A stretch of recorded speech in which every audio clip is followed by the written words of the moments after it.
Assalamualaikum warahmatullahi wabarakatuh. Waalaikumsalam warahmatullahi wabarakatuh. Bismillahi walhamdulillah. Wassalatu wassalamu ala sayyidina rasulillah Sayyidina wa maulana Muhammad ibn Abdullah wa ala alihi wa sahbihi wa man tabi'ahu wa wala. Amma ba'du, subhanaka la ilma lana illa ma 'allamtana innaka antal alimul hakim. La hawla wa la quwwata illa billahil aliyyil azim. Saudara-saudara kaum muslimin rahimakumullah, di dalam kehidupan kita sebagai seorang muslim, minimal 5 kali dalam sehari semalam kita mendengar seruan untuk mendirikan sholat yang disebut azan. Ada kalimat menarik di dalam kalimat azan itu, yakni seruan hayya 'alal falah, marilah menuju kepada keberuntungan, marilah meraih kemenangan. Seruan ini adalah kecenderungan dari setiap manusia, apapun warna kulit. Setiap orang dalam hidup selalu ingin meraih dan mencari kemenangan, dan kepuasan batin memberikan kebahagiaan. Sedangkan kekalahan melahirkan penderitaan batin, dan penderitaan batin menjerumuskan seseorang di dalam berbagai bentuk kerugian. Jikalau inilah seruan azan, maka masalahnya ialah apa yang menyebabkan kita meraih kemenangan.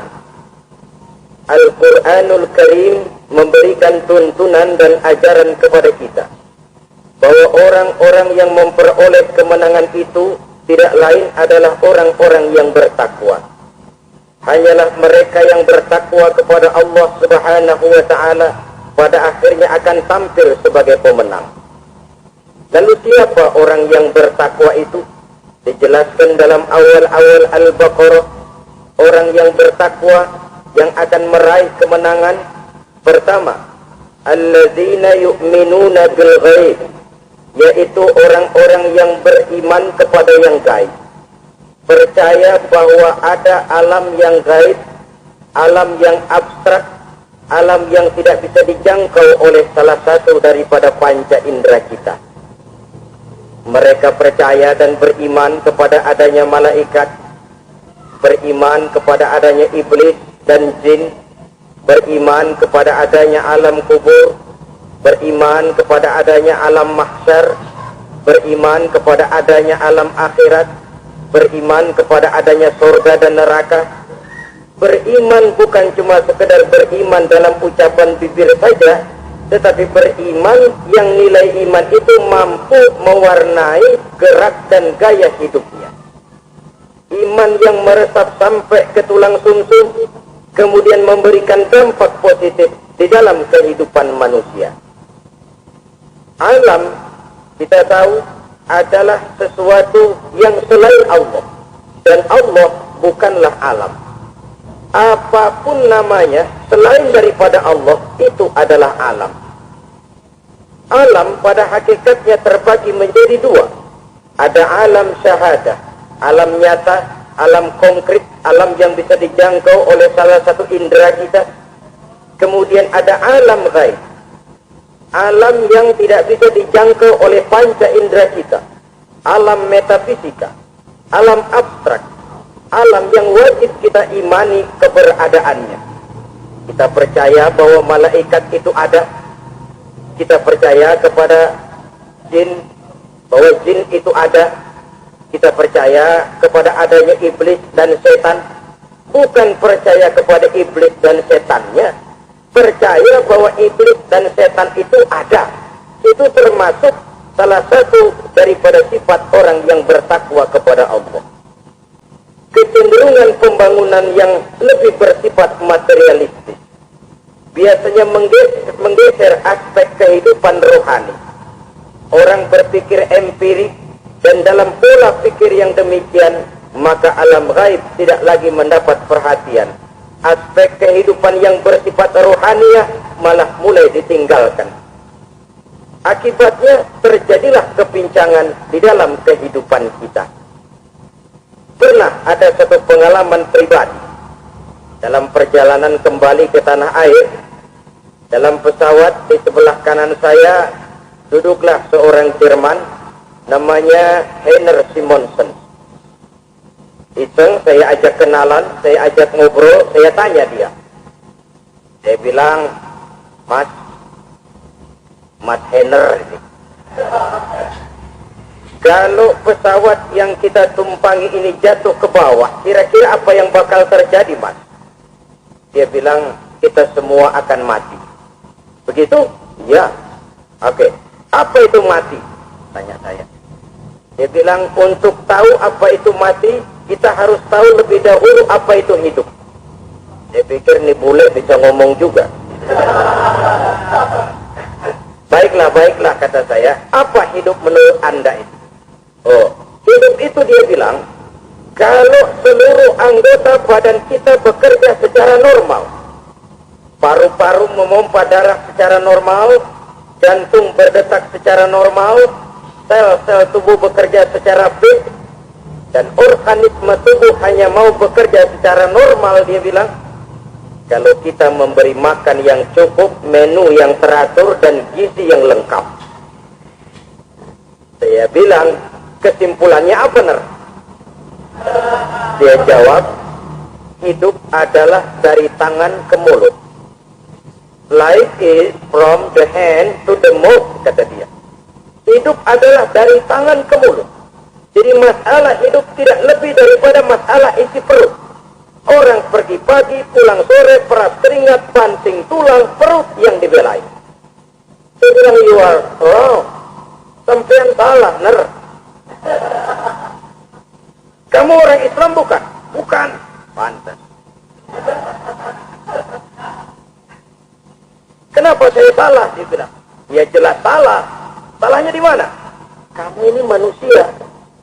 Kalau hidup cuma dari tangan ke mulut, saya bilang, kambing di kampung saya juga begitu pikirannya, Ner. Itu kambing di kampung saya, asal perutnya kenyang, sudah hidup dia. Perkara besok bagaimana, lusa prospeknya macam mana, bulan depan ada apa, kambing gak pernah mikir. Di kampung saya kambing juga pikirannya begitu. Kamu Kristen ya? Tadinya. Loh kok tadinya, lalu apa sekarang kamu ini? Dia bilang, sekarang saya netral. Saya tidak beragama, tapi saya percaya kepada Tuhan sebagai pencipta alam. Saya ingat benar dia bilang, I haven't any religion, but I believe to God as the future of the world. Kenapa bisa netral begitu, Ner? Habis saya bingung katanya. Islam bilang Islam baik, Kristen bilang Kristen baik, Hindu Buddha bilang Hindu Buddha baik, semua agama baik. Saya netral sekalian, nggak beragama. Yang penting saya percaya kepada Tuhan. Saya bilang, Ner, kamu ini kayak orang mau beli celana. Lalu bingung. Yang satu bilang Levi's bagus, yang satu bilang Blue Jean hebat, yang satu bilang Wool England hebat. Celana ini hebat, celana itu bagus, celana ini hebat. Semua celana bagus, kamu bingung. Akhirnya netral, tidak pakai celana. Itu juga salah. Saya pikir-pikir, kemudian saya melihat bahwa dua pola berpikir Heiner ini nampaknya sudah mulai menggejala di lingkungan masyarakat bangsa kita. Disadari atau tidak, secara jujur kita harus berkata, dua pola pemikiran Heiner ini mulai berkembang di tengah masyarakat bangsa kita. Pertama, pola pikir materialisme. Hidup adalah dari tangan ke mulut. Masalah hidup tidak lebih masalah isi perut. Itu yang perlu dibela, dan disitulah arti kehidupan. Pergi pagi, pulang sore, peras keringat, banting tulang untuk mempertahankan perut. Kalau sudah kemari cara orang berpikir, maka buat apa percaya kepada yang gaib? Untuk apa sholat? Untuk apa puasa? Untuk apa zakat? Untuk apa menghadiri majelis taklim? Tanpa kepercayaan kepada yang gaib, hidup berjalan menurut alur empiris dan materialis. Kalau sudah ke sana cara orang berpikir, biasanya orang lalu cenderung menghalalkan segala cara. Hanyalah orang yang percaya bahwa akhirat ada. Hanyalah orang yang percaya bahwa alam kubur itu ada. Hanyalah orang yang percaya bahwa malaikat itu ada. Hidupnya akan lebih terarah dan terkendali.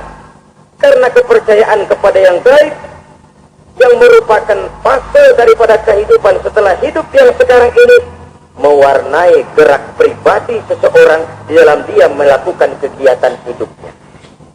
Pola berpikir materialisme, disadari atau tidak, mulai menggejala di lingkungan masyarakat bangsa kita.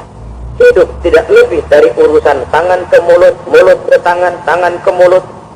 Asal perut sudah kenyang, hiduplah sudah. Perkara bagaimana prospek hari yang akan datang, bagaimana akhirat tidak jadi persoalan.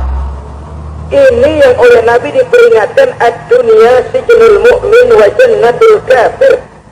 Dunia adalah penjara bagi orang beriman dan surga bagi orang kafir.